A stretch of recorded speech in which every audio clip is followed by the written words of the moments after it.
let's do it. Let's ring Phil now. See if he's awake or up. Yes, what a good idea. What time is it in Honkers at the moment? About 2 hours behind or something, or 2 hours ahead?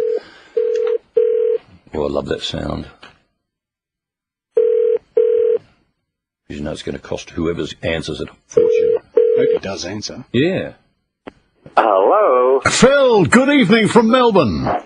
Oh, Bruce, it's good to hear a familiar voice. Oh, listen, where are you? What are you doing?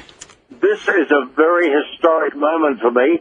I'm in an ambulance. I don't know, can we have lights and whistles and bells, please, guys? Because I am just leaving the Queen Elizabeth Hospital after 10 nights there in orthopedics, making my way to the Qantas desk at Hong Kong Airport, and I'll be back in Melbourne tomorrow morning. Oh, how wonderful. Now, the reception is crystal clear. Are you speeding along, the Malali Hoki Highway?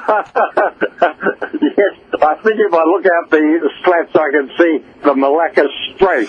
Oh. It's very familiar to you. How exciting. It's such a relief to be out of hospital. We're very caring, and there are a lot of people there, Bruce, a lot sicker than I am. I'm sure I tell you, it's been a hellish experience.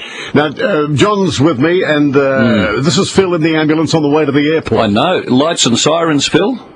No, sadly, not on. It's very low-key. No. Maybe there'll be a welcoming party at the airport, hopefully. What's the situation with the accommodation on board? Are you stretched across first grade? I have a wonderful, competent doctor who's flown down from Shanghai. It's very comforting to know his name is Dr. Celine, and Dr. Celine is accompanying me in our business class beds all the way back to Melbourne, along with my niece Jane, the anaesthetist, who's flown up to be with me.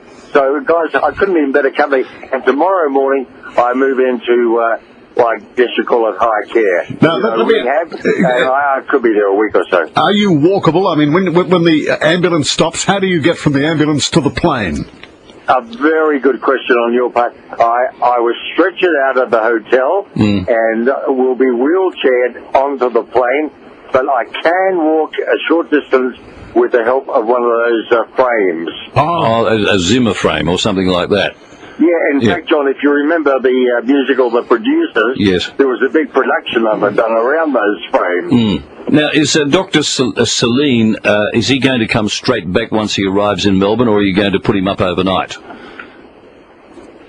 Dr. Celine, well, he'll make his own arrangements. Oh, he will, his job's not through until he deposits me at my aftercare. It sounds as though you're dropping him like a hot spud when you get home.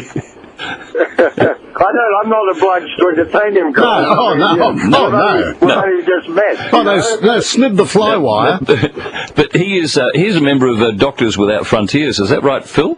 Yes, I think you're quite right, John. I think that's what they call. They are Medicine Sans Frontier. Oh, I love it when you talk French. They do this sort of work around the world and just transport people like myself who are invalidated. Yeah. So we have some company and we're in good hands. Oh, that's wonderful news. You're not in, I suppose, a modicum of pain, are you? Only when I laugh, Bruce, so please don't attempt anything funny. Well, there won't be anything like that tonight.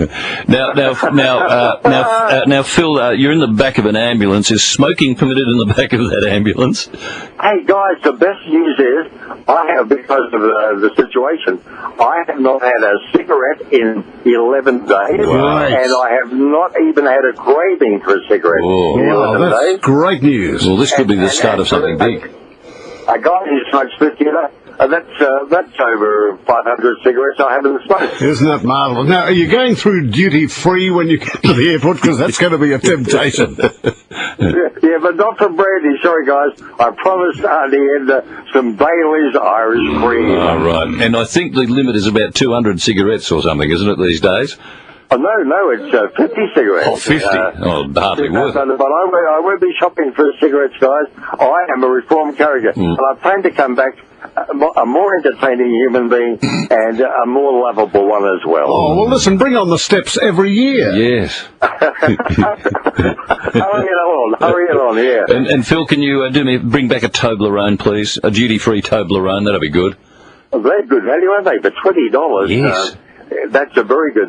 John, maybe I have a pirate DVD for you. Who knows? Oh, I don't think so. They're the ones with people walking in front of the screen and everything. No, I don't want one of those things, Phil. And the soundtrack will be in Russian. Well, Phil, listen, just great to hear you sounding so chipper, and it's good news that you're finally on your way back. Yeah, thanks, guys, for staying in touch, and I can't wait to be back in the studio with you live. But this is fabulous to make contact with you in the back of an ambulance, on the way to Da Nang Airport. Yeah, boys, can we have the whistles? I'm on a radio broadcast. Can you give us some whistles and bells and sirens, please? No. For just a minute? No. I think you might get them. All right, hang on, here they come. A language barrier, guys. Yeah. All right. Obviously. No, I don't think we're going to get one. No. As we leave you, Jim Sherlock's doing movies with us tonight, and he sends all of his love to you, as we all do. Thanks, guys. Talk to you soon. Thank you very much, Phil. All the best, Phil. Is he gone? That was good, wasn't it? He's gone. Oh, never mind. Yeah. Jim Sherlock's still hanging around here. No, he's just been on for ages. he just enjoys sitting out there. Thank you, Jim, for being with us. Go on, Jim. Yeah. We have finished with you, Jim. Yeah, time to go home now, Jim. Oh, he's bundled okay, up. all right. But that's good. He sounded very, very chipper, didn't he? Just fantastic. Well, you see, if he boards the plane now, it's a 5-hour-something flight home. Is that all? No, I suppose. Yeah. And he's home in Melbourne tomorrow morning, Simon, I would think. Don't you think, tomorrow morning sometime? Yes, that'd put him touching down at about 3 a.m. Oh, that'll be good for his health. Super. We're going to go out and meet him. Yeah, after let's the go show. out and meet him after the show. I'll shout Hungry Jack's or Burger King, as it is at the airport. And we all get to ride on one of those things, the beep, beep, beep that they drive around. Well, no, we can say we're relatives of Phil's. Good. John